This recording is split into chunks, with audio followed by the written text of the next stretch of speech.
If you haven't heard about Anchor, it's the easiest way to make a podcast. Let me explain. First, it's free. Second, there's creation tools that allow you to record and edit your podcast right from your computer. Anchor will distribute your podcast for you so you can be heard on Spotify, Apple Podcasts, and wherever else podcasts are heard.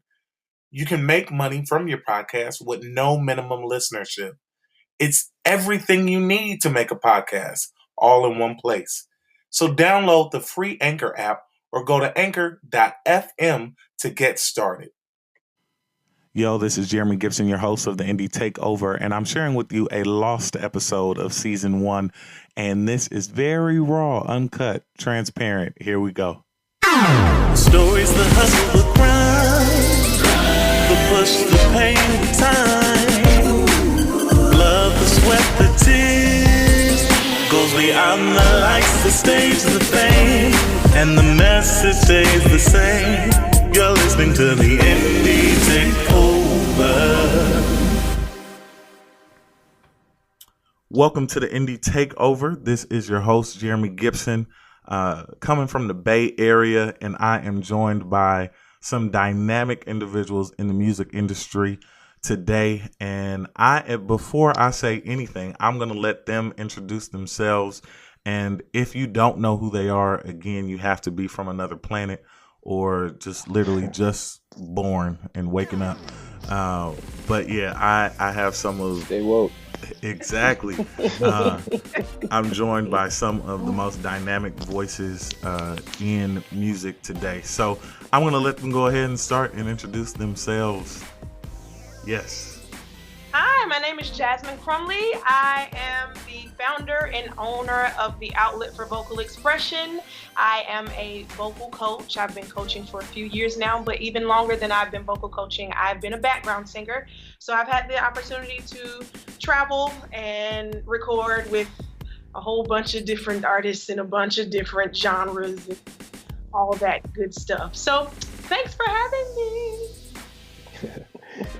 What up? It's Kenyon Dixon, artist, Grammy-nominated songwriter. I've toured as a background vocalist and worked with Usher, Justin Timberlake, John Legend, Pharrell, Nick Jonas, a bunch of pretty cool people.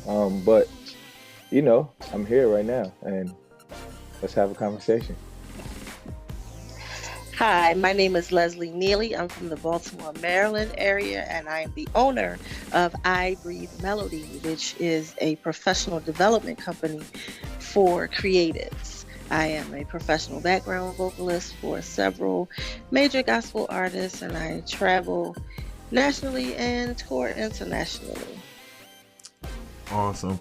I'm telling y'all, in radio world, the people that we have today are incredible, as you can hear, and we will be joined by a few others within this episode of the Indie Takeover. But today, again, the focus is a little different from what we've been used to. We're not just doing solo artists right now. We're focusing on what solo artists kind of depend on what they pull and draw from, which is their background vocalists, their support team. So I am excited, one, because I had a brief moment doing backgrounds. I still do from time to time, but to the extent that these individuals are literally setting the pace for a lot of those that are coming up and want to be in the industry. I believe you all are definitely trailblazers and some modern day pioneers for what the level of musicianship needs to be. So I want to start and just kind of talk about your perspective on the BGV culture, whether it's gospel, secular. What have you noticed? I've noticed that it's been extremely popular and sometimes over glamorized as far as the glitz and glamour, and not really embraced as far as the work and the push that a lot of background vocalists need to have, which you all possess, which keeps you working. So I want to hear from you all that actually are doing it and in it What do you see is the reason or the cause behind the background vocalist culture being so popular and interesting within music? I'll start. I think from a gospel perspective, praise teams have become popular in churches, and they've become the elite group of the singing industry, singing ministries in the church.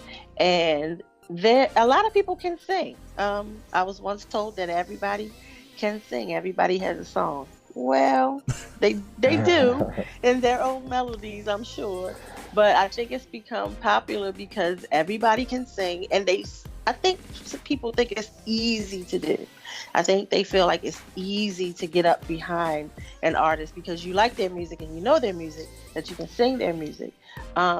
What people don't seem to realize is not just about the gift. It's about the personality being able to drive the gift to keep you working, as well as having a skill set. That's just my piece on why it's popular. I think some of the young people these days, they feel like it's a way that they can work, they can make money. They view singing as an easy gift. You don't have to go out and apply for jobs and go to school and get a degree and all that kind of stuff. I think that's a myth because we are bottom feeders actually in the industry. We are the least paid and the least respected. But I believe that the three of us, along with many others who do these types of things that we do, we're attempting to change the culture because we're attempting to educate the culture to understand that work ethic is what keeps you working. Strong work ethic. Strong skill set, whether it be studio or live, there's a difference, is what keeps you working. And having strong character, as my friend Jeremiah Hicks says, your gift will make room for you, but the character takes you from room to room, which allows you to work. Absolutely.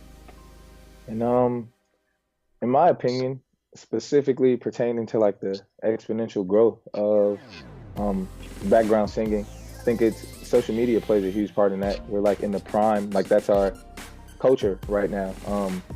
And so you see this stuff, you're able to put a visual to it and it looks cool. Like when you're scrolling down your timeline, you see people in these different places, all of these like destination places that people would imagine going, and crazy amounts of people in the crowd, and then they're connected to the artist and all the cool stuff. And I think particularly pertaining to the growth, I would say that's what caused that. I mean, because coming up in the BGV world, before there was social media, you only knew who was working if you went and bought tickets and went to a concert. And then you're like, oh wait, that's this person or that person. And so now it's a lifestyle. And so a lot of people, they don't know what goes into being a background vocalist is actually a lot more tough than being a solo artist, because it takes a lot more discipline. When you're an artist and you're doing your own thing solo, that's strictly what it is. You're doing your own thing. You're able to move when you want to move and try out what you want to try out. As far as a background vocalist, the discipline, you're usually, depending on how serious an artist takes their art, you might be paired with a group of other people who you sound nothing alike. You have to pull out skill or develop it on the job. A lot of our experience happens on the job. Like that's how we develop our skill and strengthen it. And you have to learn how to blend with people who sound nothing like you, how to memorize your part and theirs just in case. There's so much that comes along with it. And I think pertaining to just kind of background singing being looked at as on a lower scale or lower in in the whole spectrum of entertainment, I think a lot of that has to do with the people who maybe come into the industry and are not clear about, one, what they bring to the table, what they possess, and two, what it is that they actually expect from this stuff, because that makes it a little more tough for those who are fighting to make sure that our reputation and integrity stays the same. Like, I don't have that problem as much, but it's because you work and then you're able to demand certain stuff. It's no longer just about the opportunity. I understand the skill that I'm bringing to the job and what I'm adding to your show. So if you've asked to bring me on, we're going to make sure that I'm treated just like you would treat anybody else, a part of the camp. And so I think it's a lot different than how it can be glamorized on social media. It is amazing. It's very, very great, but it's a job.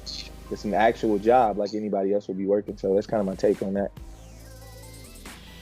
To piggyback off of that, I think one of the things that makes it a little bit difficult is, you have these babies are born singing better than, I have ever been able to sing in my life, and so it's like, what is in the water these days?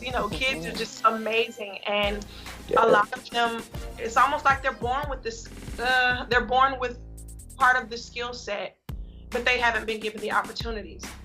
And so a lot of times, they'll be heard and asked to do this and do that, but they're not going to charge as much money because they don't have the experience, because they don't know what the typical pay scale is, and that's easy, for an artist, or, that it's just easy. And so a lot of times we kind of get the end that's not as favorable, until we work ourselves into a position to where we can demand certain things. It's not as difficult for me now as it was 5-7 years ago. Now it's like, okay, I'll do this, but this is what I expect, and that's okay, because you probably called me for a reason at this point. Right. You know what I mean? And so you just kind of have to know where you are, where you stand. You have to also, even as an artist or the hiring artist or MD, have to understand that if you bring a person on with less experience, you might not get the same character, you might not get the same work ethic. So there are a lot of factors to consider. And I always talk about the fact that being a supporting vocalist or background vocalist is not the easy part, for so many different reasons. Personalities tend to clash and voices tend to clash. And, sometimes you can be in a position where Kenyon said you might have to blend with people that sound nothing like you. But it's another thing to have to blend with people that sound nothing like you, who don't have a concept of what it means to blend, which means you might have to be making all the adjustments, which can cause, it's all kinds of, things that this entails or can entail. So it's definitely not the easy part, but I think it has become a little bit more glamorized because of, like Kenyon said, social media. It is fun. I'm not going to pretend that I don't enjoy every aspect of what I do, because I do. But it can also be very tough and very difficult when you take it serious. So, yeah. Let's talk about who you are. Let's talk about what you've done for us. Let's talk about how you sacrifice and dedicate your life for us. Let's talk about who I am. Let's talk about how I needed you. Let's talk about how I'm better because of all the things you do. Thank you for seeing the best in me. You see in me what I could not see. I owe you everything. Come on. Light is what you are, shining through the dark, lighting up my world, giving me a purpose. Since the day you came, everything has changed. It took a little while, but it took a while to see that everything I need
grateful.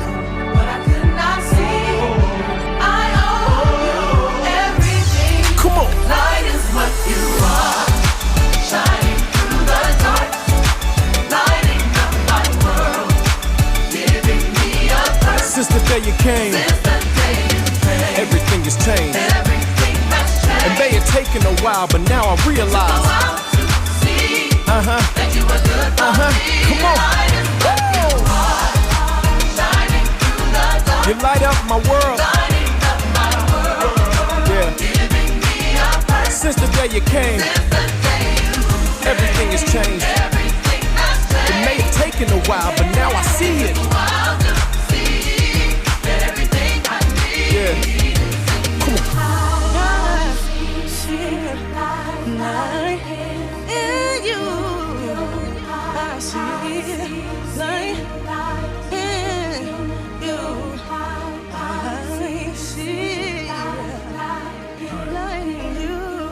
All right, so Jazz, you said something that I think is key. Actually, you all said something that I think is extremely key about character, work ethic, integrity, and knowing that all of that is seemingly priority beyond the singing skill itself. And knowing that getting a job or getting a position, getting recognized or called back to something really depends on if people want to work with you again.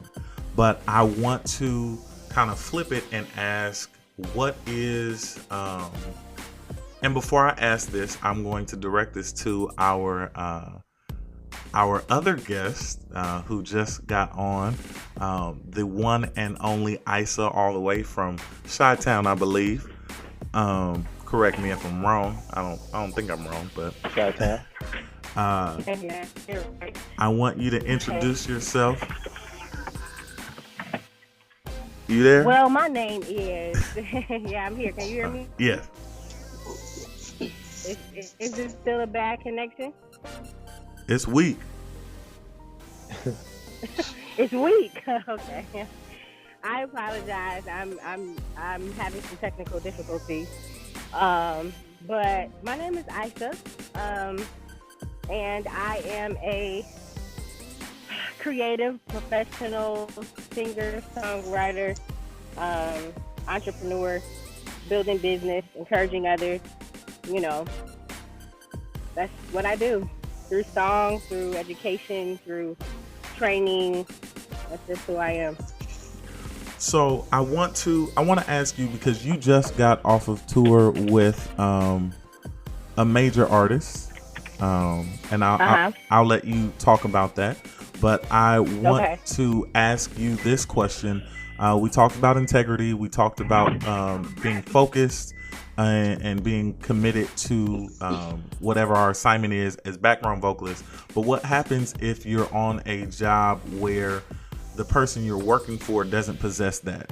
They don't possess, integrity or quality work ethic, or just their focus isn't where yours is, and you're kind of caught in that where, do you keep working? Do you, what options do you weigh? Do you keep, doing it? Do you pull out or what? So I want to ask you that and share kind of your experience on the tour you just got off of, or any of the experiences that you've had that speak to that.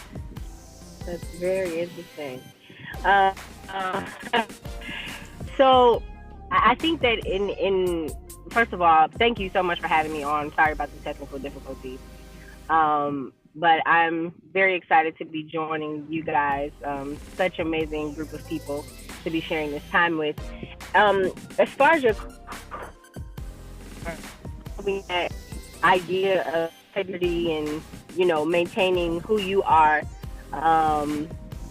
in when you're working in any capacity, dealing with the of attitude, personality, circumstances, all the above. And so I think that whenever you're in any situation, it's very important to do, homework beforehand. Know what kind of situation you're getting into, Ask around, and then make sure your sources are reputable sources or qualified sources. I think that's something that's really important to always consider when you're thinking about, people who can give you advice or just seeking guidance in general. So the first step I think to take with any situation is the pre-work, is kind of doing your homework on the situation. And then when you get in there, no matter what's been told to you, no matter, and it kind of sounds like, oxymoron, but every situation is different. So even once you get your groundwork done and you hear all of the experiences, reviews, so have you, your individual experience is going to always be different than any other person's. And so maintaining what you bring to a situation is only going to be as effective as what's already there. You know what I'm saying? Cultivating who you are as an individual is very important. Integrity is always, subjective to what people think is. You don't understand what integrity really means, you know what I mean, to you, and just in this grand scope of life and dealing with others, is going to be kind of up in the air. And so what you deal with when you're dealing with different kinds of people, you deal with people who have different ideas many times about, different things. And so when you speak of integrity, as it relates to work, you're going to be thinking about culture. What am I getting myself into? What kind of environment is it? Do they, do some of the same things that I do? Do they, not do some of the things that I do? You think about business. You think about, am I going to get paid on time? Am I going to be able to work amicably with the people that I'm being connected to, on a regular basis? So when you're touring and that kind of thing, and in whether it's a one-off or whether it's there are things that you have to before, because I think sometimes we think, oh, well, it better be like this, or I'm not, you know what I'm saying, I'm not gonna be able to deal with it, or God gave it to me, so I just got to be here, I just got to deal with it. Every individual will have their own set of values, and they have their own set of convictions about what's important for them. And so I think that it's important to lay that foundation first. It's a thing, you know what I'm saying? So for me, on this particular tour, completely different tour than I've ever been on. Never done a hip hop tour. The culture is very different. And so I had to adjust in many ways, but they were very accommodating. It was, known, what my position and what my boundaries were. And so I don't think you should ever be afraid to speak out on what's important to you. Very respectfully and nonetheless very blunt and honestly about how you can do your job well. For me, some of the circumstances would have affected my job, and because I was hired for there were, accommodating, there were measures taken to accommodate what I needed to do my job. And so I was fortunate in that respect. Had, for me, I not been able to do my job, I don't need to be there. So I probably would have removed myself in those circumstances. So I think, for some people, they might not have. They might have felt like, depending on your situation, people make different moves. So if I need to be here for the aspect of it and, the money, then I'm going to be here for the money. You know what I'm saying? A lot of people think that way. For me, this is what I do for a living. So both the standards that I feel like should be set as a profession, I have to consider in that circumstance. And for me, one of the standards that I've set, nothing is worth compromising the longevity of what it is that I bring and what I do. And no moment, nothing, no person, there's a job to do, even beyond making a living. There's I feel like this is my purpose, a part of my purpose in life. you have to know how to protect. You have to know what's okay, and those things happen way before tour, way before your job, way before you have to kind of cultivate that. On a Absolutely. day-to-day basis. Absolutely. I got the Holy Ghost because I was able to interpret what you were saying. I think you're muted. I was muted, but Oh. I was saying I got the Holy Ghost because I was able to interpret through some of the glitches. But no, I definitely agree that it starts before the job. I want to ask you all if you all have anything to kind of add to that, or any different perspective or additional perspective, because Isa just said a ton of great stuff that I think is key, and I hope everybody listening is literally taking notes, because it's vital, regardless if it's a background gig, or if you're working for Apple or Facebook, or if you're working for Walmart or Target. Just timeliness, being there, having a standard, having integrity, all of that begins before you even fill out an application. So I want to ask you all, and Lesley, I think what you do in your boot camp speaks to this as well, is just preparing yourself and being able to deal with the experiences, because a lot of times I know sometimes we try to make a difference between, and there is, but in some aspects there is none, between gospel and secular background vocals. The work ethic shouldn't change, but sometimes the expectation is different. So Lesley, I want to hear from you, and whoever else. I'm not trying to control the conversation like that, but I do want to hear from you, Lesley, because you just did a boot camp, and you share so much. So you can even share about your boot camp and what you do and all of that. So Okay. Last year I started a BGV boot camp. I had this idea to do a 6-week boot camp. So we meet every Saturday for 6 weeks, 6 consecutive weeks, and we just go over different topics. I usually have a guest.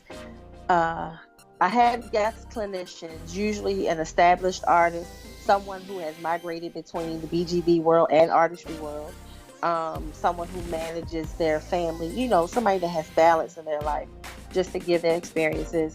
We also do resume preparation, because I always want people to walk away from my sessions with tools that they can use, actively put to use to gain them employment. And these are all things that I've actually used myself.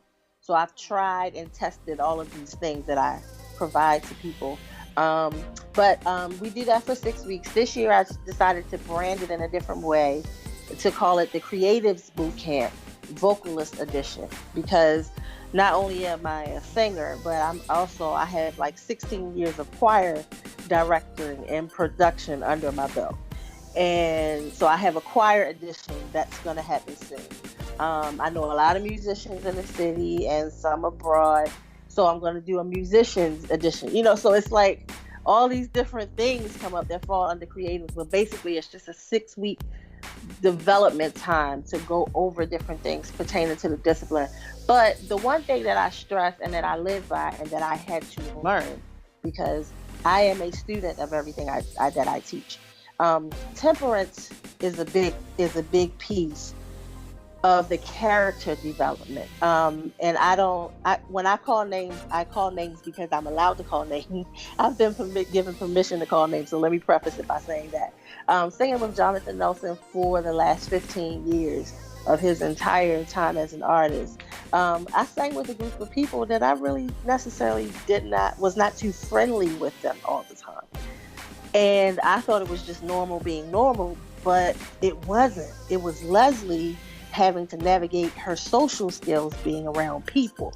I'm an only child, pretty isolated. Am I growing up just church and home and school? Like, that's it.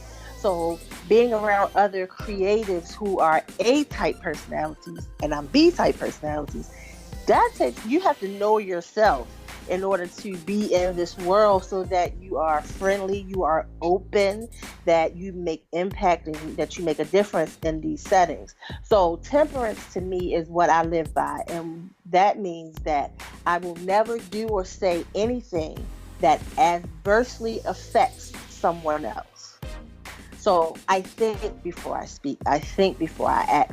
And while that may not sound like it has anything to do with the BGV world, it's extremely important, because you will often get called based on your gift, but you get called back and you get rehired and you get supported and endorsed because of how you carry yourself, not so much just by how you sing. And when you go into environments, I learned the hard way that you should make impact.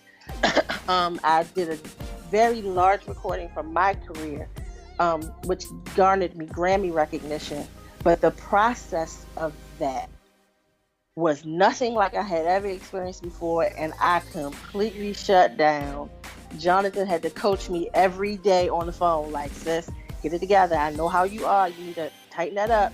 Jump back in there, because I know you shut down, and was even told that I really didn't make much impact.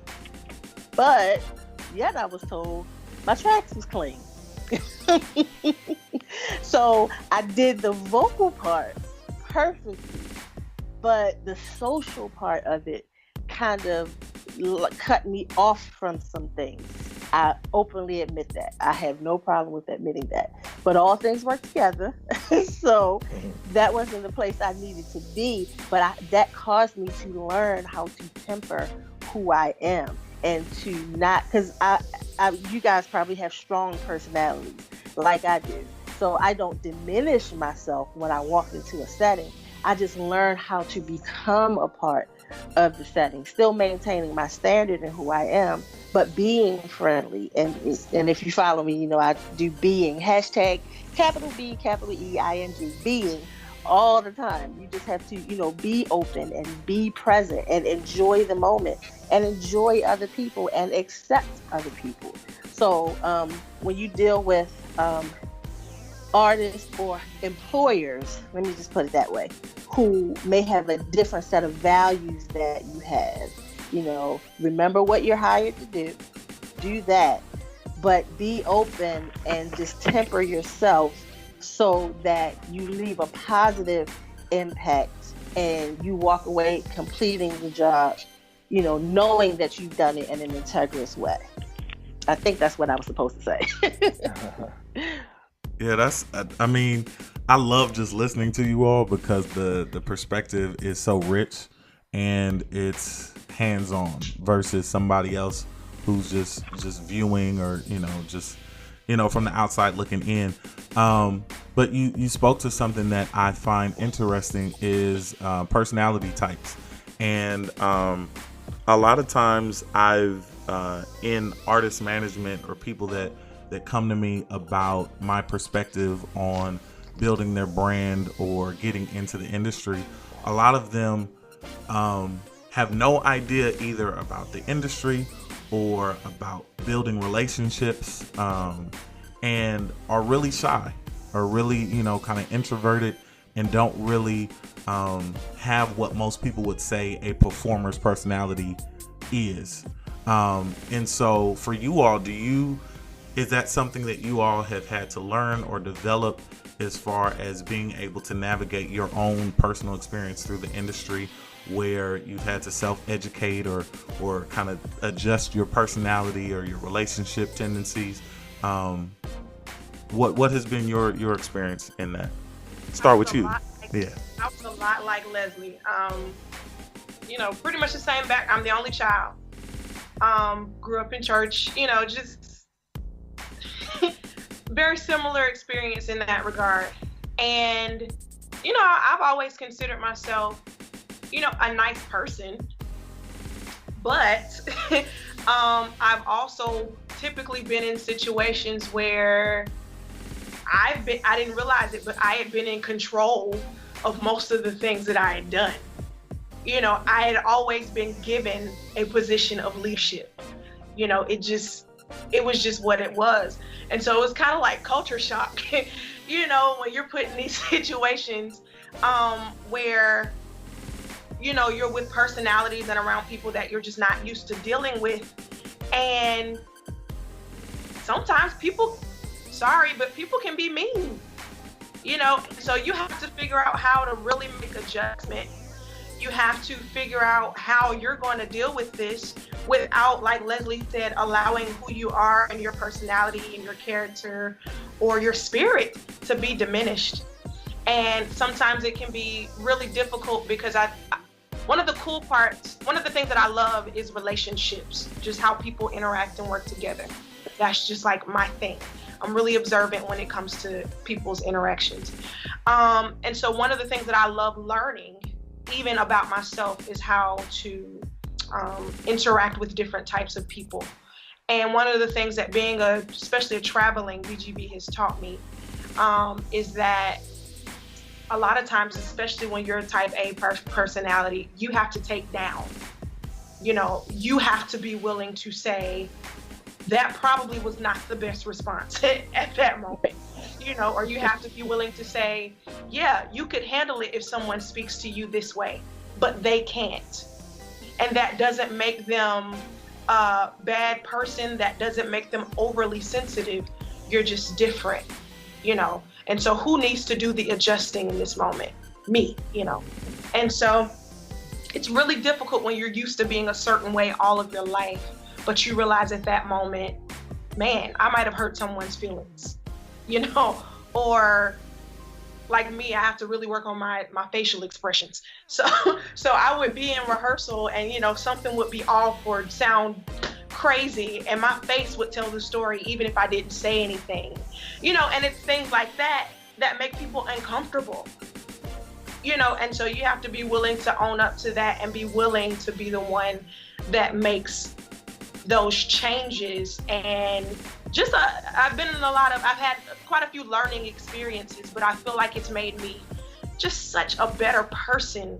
It's made me, even being in the background has made me a better leader, as far as how to deal with people and how to talk to people. And like you said, sometimes people, even the artist or boss or employer, may not have the same values, but you have to be confident and know who it is that you are, and you have to know. I posted something on my business page maybe last week, and I was just saying, in this industry, if you don't have a strong sense of self, you'll become who it is that people tell you to be, or you'll become who people want you to be, or you'll become what you think is most popular or whatever else. And you have to be really, really careful and know who it is that God created you to be. You have to know this is not the person that I am, and you have to maintain that. And if you have to make changes, if it's necessary to make changes, you have to be open to that. So I think, you got to know who you are, but be willing to adjust. Everybody's not going to want to hear, well, that's just who I am. Sometimes who you are needs to be different. Right. And so it's that's just the truth, especially to accommodate other people, especially if you're working I won't even say if you work in the gospel industry, especially if you consider yourself a Christian or a person of faith or anything like that, because if people are supposed to see God in you, that's a whole nother aspect. You might be working, but if that's what I'm looking at, or that's what I'm looking for in you, but you diminish who I am as a person, right, or you don't have that integrity, right, my view of God now could possibly become jaded if I'm not strong in my faith. And so it's just, there's a lot to consider. You have to be willing to make those adjustments, but know who you are at the same time. So it's balance.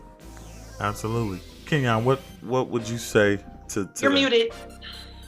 Again. Kenyon, what would you say your experience has been with just dealing with personalities, or even your own? Have you had to make adjustments for your norm, just to be able to deal with the atmosphere or the situation that you've been put in? You were muted when you directed the question, but I'm assuming you're talking to me. Yeah, I am. Gotcha. I agree with what everyone said. I think the adjusting part is a given. I mean, that's even what's required of us vocally. You have to adjust. You get on these gigs, and like I mentioned earlier, you're working with people who sound nothing like you. Even the artists, sometimes their sound is very specific, and you have to tap into that. And so being able to adjust, that being like, you know, character, I feel like that's something, you know, for sure that you have to be able to bring to the table.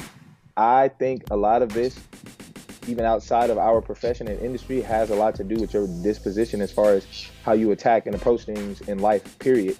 How you value people, how you deal with people, because being a creative is very honest as far as not really being able to shield how you feel at times. Absolutely. And so that's something you need to master before getting in the professional world of things. Like, it's best to get that practice with not just being around your friends, but especially when you're not around your people and you're outside of a professional setting. That's a good time to figure out, okay, someone said something I don't like, how should I approach this? Right. Because people are not always looking to understand you, and that's especially in business. They don't have to. The way they look at it is, I pay you, so I just only want you to do your job. So if they never hear your opinion, then what? And so I think a lot of it is subjective. I've dealt with, on both sides, both the gospel and R&B, pop, whatever, secular.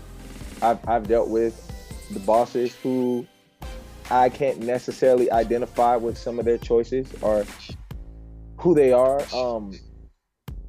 But there's two sides to that, because there's the side that you'll hear often, which is get your money and get out of there. Right. But I don't always agree with that.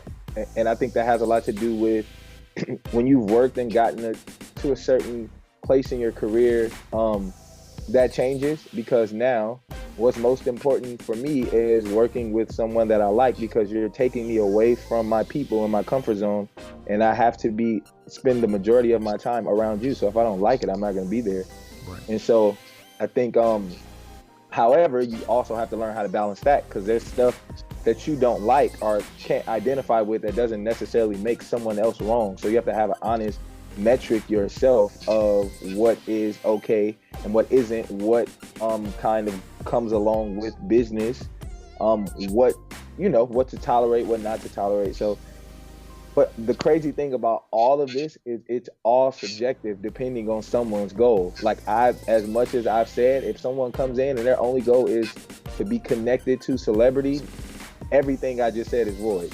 They'll tolerate whatever just to, So, yeah, I mean, that's my perspective of it, but it literally changes depending on who you're talking to. So, absolutely. So it brings a great segue to the next kind of question that I want to ask. What has been, well, it's two parts. For all of you, what really put you or inspired you to get to pursue this pathway? I know all of you are great solo singers and artists, and have material out there and are working on things as individuals, but in saying, okay, I have what it takes, or I want to be a background singer, because none of you have to be. You all can do, this yourself. You can be an artist and you don't have to do background. And Kenyon, I want to go back to you because you just released an album, and you have tons of great material on SoundCloud and iTunes, and I want to ask you, what was your inspiration? What has been your goal? What brought you into the industry? So I think that's a billion questions all in one. But yeah. Got you. Thank you first. That's interesting, because my goal was never to do to be a background vocalist. But the other thing is that also wasn't not my goal. Like, it's just kind of something that happens when you're creative and you're into the art. Like, I've always done things that are parallel to what I'm doing now as a child, not knowing that was the cultivation to be doing what I'm doing now. And so it's one of those things that just kind of seems inevitable. As an artist, honestly, when you desire to be, an artist, a major artist, or, an artist on a bigger platform, this doing backgrounds is kind of like the most honest, just practice you'll ever get in what you're doing. It's like you're literally on stage watching what it is you desire to become, and so it kind of just aligned that way. It was never my intention. I think that was just God's plan, and I was able to, get in there and do what I'm supposed to do. The interesting part about the dynamic between the two is, as an artist, my inspiration just comes from really music. I really love it. Like, it's really what I do. And so, like, if I wasn't able to create music, I would probably go crazy. Like, if I woke up tomorrow and I didn't have a voice, or if I couldn't hear, I would literally go crazy. And so that alone, the fact that I love it, is enough inspiration for me. Of course, being able to work with so many great people and, do some stuff and literally live out my dreams, that adds a bunch more to the inspiration. The tricky part is it's easy to get, which is what I'm grateful for. It's so easy to get comfortable doing this because it pays, and it pays well. You get to travel, do everything you would want to do as a person, like aside from this, and get paid to do it. And that's, to be able to create that type of comfort zone, it's so easy to push your own goals and dreams aside. It's like, well, I could work for someone else for the rest of my life and be comfortable. However, that's not my goal. And so I'm grateful that I've never lost sight of that. And that no matter where I am, I'm always still focused on just, who I want to grow into as a person. I've seen those cases where, there's whole documentaries about it. I've seen those cases where there's these people with like crazy talent, and they get comfortable and they stay there, and you never hear what they actually set out to do. And so I know it's all a matter of timing. Like, everything has been working well for me, and everything has been, synonymous in creating a platform for me to be able to do my job and do what it is that I love. And it just so happens that it all looks alike. And so that's that's pretty cool, if that answers your question. Definitely. Anybody else want to share kind of what has brought them to this place, to this pathway, or this career choice? If I can share for seasoned people, I hope you guys can still hear me. I had to plug in the charge. But I think around the age of 30, these babies were getting. And honestly, I went through a period where I was completely frustrated. I would go to recordings where my friends were working and singing and be mad the whole time I was there. Like, I want to be up there. That's a real thing. Creatives, we have feelings about things, and how we feel is how we feel. And what I had to do was reinvent myself and understand the time, understand the culture, with all the changes that were going on, to see how I could stay relevant. And I can, I used the singing thing, been there, done that, but I had not given back, and I felt there to give back. So that's how I kind of segued into creating this company to hire singers, because someone didn't hire me. So I wanted to create my own lane to have the ability to be hired and to hire others. And then it just became a thing of, the more I grew personally and developed and hit my 40s, I had to figure out how I could give back to the young people, because a lot of the stuff that I thought they were doing, I was like, oh, no, that's not going to work. But instead of always having a critique, I decided to come up with solutions, workable solutions, things that were doable. So that's how the professional development piece for what I do came to be. More than just a singer.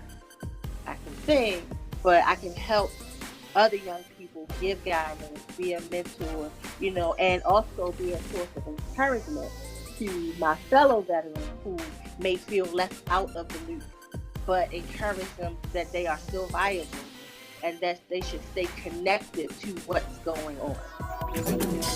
Show me what love is. In you I can find it. I'm tired of searching and searching in everyone else but you. Show me what love is. In you I can find it. I'm tired of searching and searching in everyone else but you. I've been abused, mistreated, misused. I have been broken in ways that you never think possible.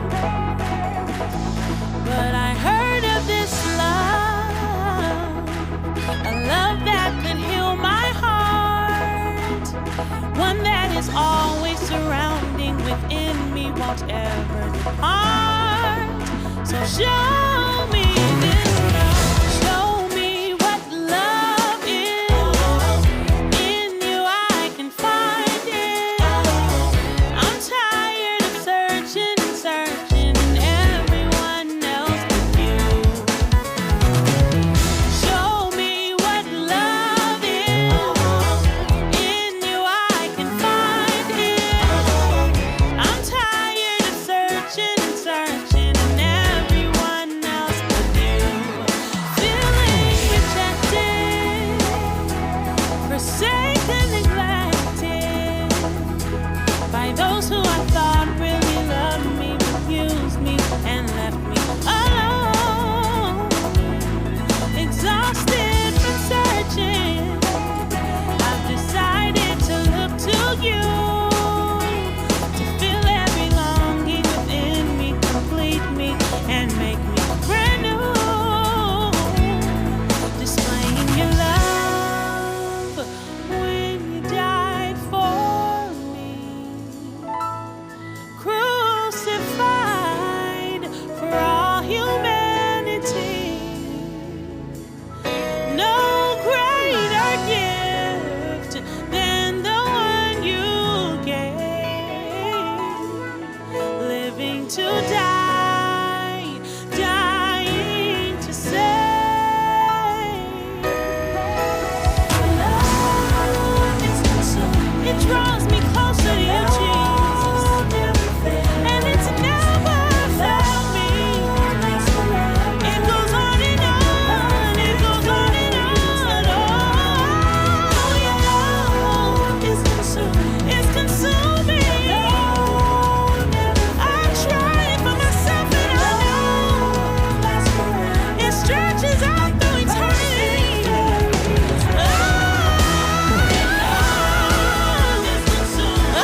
What love you have for us, Jesus. I can stand on your love. It's so consistent.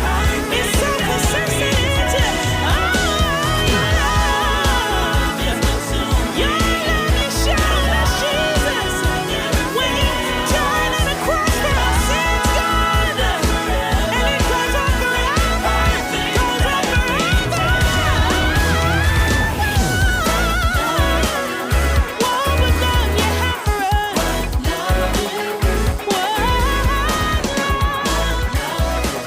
Last time real big. What love?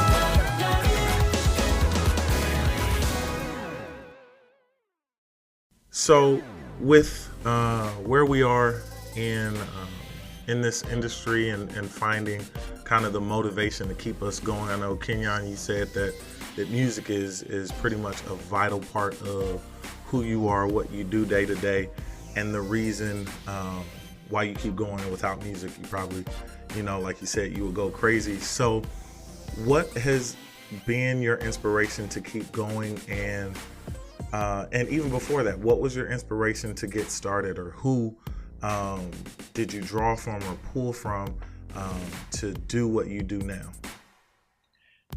My inspiration comes mainly from just my love of and for the arts, not just music, but even as a child, I was always in entertainment, dancing and acting and stuff like that. And so it's all kind of become synonymous to me. But my focus now, of course, is music. It's, we hear it a lot, but music really is universal. It's just something that has such a big effect on everybody. I think as far as my actual inspiration with music, it varies depending on the day. Like what about music is inspiring me. Some days it's, maybe an artist or something that I'm listening to. Some days it's just a vibe. Like literally it may be something I feel listening to the music that drives my creative process that day. I listen to like a million different artists. Vocally, I'm a huge fan of Nat King Cole. Yeah. Since I was a child. That's somebody I've always admired, especially Nat being a baritone. It was amazing to me listening to him because growing up in Black church culture, usually got guys singing so high and it's a lot of stuff, and that wasn't me. And so when I heard Nat King Cole, it's like, yo, here's this guy who kind of reminds me of myself as far as where he's singing, his placement, his range. Right. And what was unique about him is that you can listen to an entire Nat King Cole album, and even within his range, somehow you never felt like he was just singing the same thing. He found a way to be creative with his voice. Right. And so I studied him to figure that out. And so he's always been a huge inspiration for me. Joe Thomas, one of the greatest vocalists we've probably ever heard in our life. His execution and his ideas and placement, it's just clean. It's amazing. Yeah. He's somebody great to study. I do listen to a lot of jazz, instrumentalists as well as not always vocalists. Just being able to listen to music and catch a vibe, like whether there's a vocal there or not. I think that's also very, very important because with listening to instrumentalists, it kind of teaches you more about things outside of the context of it. Like I was explaining this to a friend the other day, when you're listening to an artist or vocalist, the tough part about that, I take Jazmine Sullivan, for example. Amazing. And what happened is, if you have someone who studies Jazmine, like Jazmine has studied music, and so she knows what she's doing. But if you listen to just a vocalist, you only know pretty much what they're doing based on their own placement or where it's in context. You don't really understand its connection to the music. Right. You just know, oh, when this chord plays, I know that this note goes. But then, I know that, the set of notes or this arpeggiation goes with this chord. But I always encourage people to listen to instrumentalists because they tend to just kind of play around with notes a little more, and it gives you a broader idea of what this actually means. And so, it's just a big ball of every part of music you could imagine that, that inspires me, man. And so, yeah, that's pretty much where I am with that. Anything at any time can be an inspiration, especially when creating. Like I could walk and see a dollar on the ground and that becomes a song. Like that's the great thing about the mind and the creative process. Like it's all a part of the human condition and the human experience. So everything counts. Like nothing is left out. Absolutely. I want to say I think that what you said is so key. Just being a student of not just artists, but being students of music in itself. I think that's so huge. And even listening to you and listening to your styling and just even your versatility and being able to hone in on different styles of music, I think that's really key in the success that most people want to achieve in their own I won't even say career, but just, music ability. So, it's good to hear that from you. I want to give you the opportunity to share with those that may not be familiar with you or your music or your following, and share how they can follow you on social media, how they can hear your music, and anything else, any final words you want to share as we close and we hear from everybody else. But I don't want to miss the opportunity for you to give your information out there. Got you. Yeah, if you guys are online, which you'd have to be if you're listening to this, right? You can follow me Instagram at Kenny Got Soul, KENNY GOTSOUL. Facebook, Kenyon Dixon Music. My artist page, or you can just search Kenyon Dixon.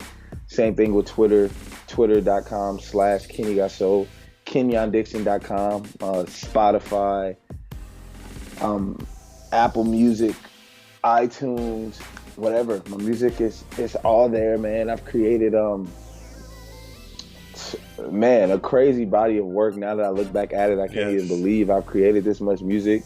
That's wild. But yeah, I like to think I got something for everybody. So if you guys are into good music, it's worth checking out, if I say so myself. And I would agree.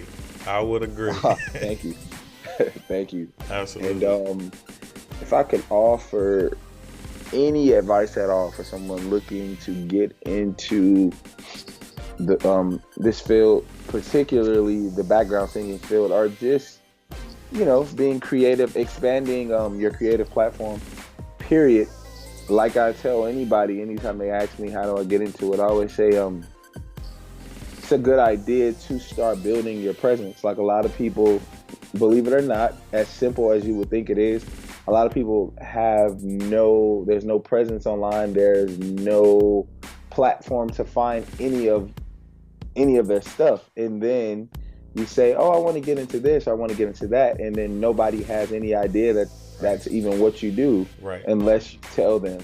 And so literally someone can call me right now and say, I need a singer with a red shirt and a red hat on who is sitting at home. And you could be sitting at home with a red shirt and a red hat, but if you haven't made it known to me that this is what you want to do, I would never have a reason to think of you when someone says that. And so just utilize your platform. Be careful what you put out there, because once it's out there, it's there. So be very, very smart. But utilize your platform, put stuff out, let people know that this is what you want to do. It's something you want to do. If no one knows that, if no one knows you in that capacity, they'll never have a reason to think of you. So just go for it. Literally go for it. You do it in any other setting. Study your craft, learn as much as you can about this industry. If you decided you wanted to go and be a math teacher, you wouldn't go straight to teaching straight out of taking high school math classes. You would go and you would study everything you needed to in order to be qualified, for that stuff. And I say it's the same with music. Though we get a lot of our experience on the job, there's always more stuff you can learn, and it just works in your advantage, because there's just music. There's so many different facets. So the more you learn, the more you're capable of doing it, and the more conversations you can have, which makes you even more qualified, because now you're just around different groups of people and you're just expanding your own capability. So yeah, that's that. Absolutely.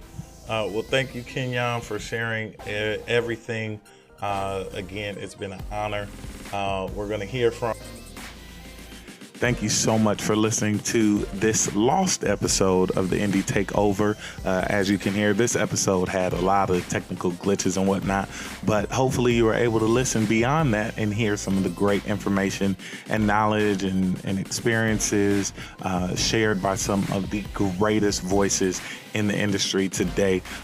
You just heard from Kenyon Dixon, who finished the episode out for us. And you also heard from Jazmine Crumley, who is an extraordinary vocal arranger, vocal producer, vocal coach, and you can find her on social media at Sang Jazzy.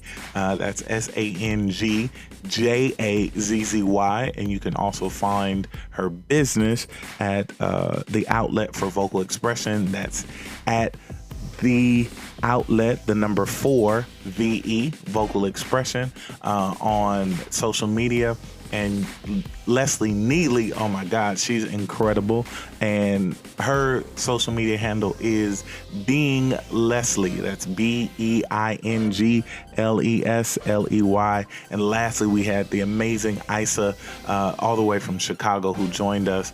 And her social media handle is ASALEANA, Isalina. Go ahead and follow all of them. They have great material available for you to download, and follow us on social media at the Indie Takeover. And you can find us on Twitter, on Instagram, and on Facebook. We're everywhere. Thank you for listening.